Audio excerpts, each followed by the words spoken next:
Sementara itu, saudara, setelah viral diduga anggota polisi yang hilang saat tsunami ditemukan oleh rekan seangkatan di rumah sakit jiwa, Polda Aceh telah melakukan tes DNA dan pengambilan sampel sidik jari oleh tim Inavis, serta telah mendapatkan informasi beberapa ciri dan tanda pada fisik yang diduga Asep dari keluarganya di Lampung.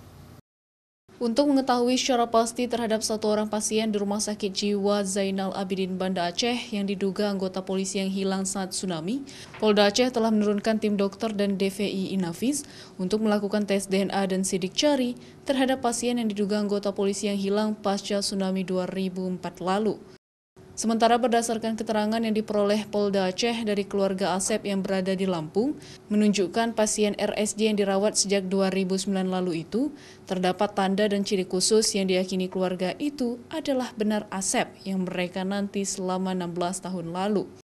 Saat ini kondisi kesehatan Asep secara fisik sangat baik, namun pria yang diduga Asep polisi itu masih hilang ingatan. Sehingga pihak rumah sakit sebelumnya tidak mendapatkan informasi identitas dan keluarga Asep yang sebenarnya, karena Asep pun sampai di RSJ diantar oleh kepala desa di Kabupaten Aceh Jaya pada tahun 2009, karena setelah terlantar dan tak terurus di desa mereka.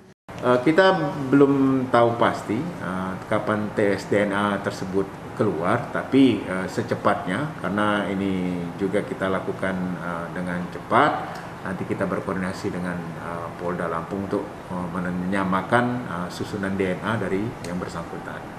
Sebelumnya diduga Baharaka Asep ditemukan oleh rekan seangkatannya dari Resimen 2 Pelopor Angkatan 3519900 yang bertugas di Polda Aceh. Sehingga video dan foto pertemuan mereka di RSJ Zainal Abidin Banda Aceh langsung viral di kalangan polisi dan jagat maya. Raja Umar, Kompas TV, Banda Aceh.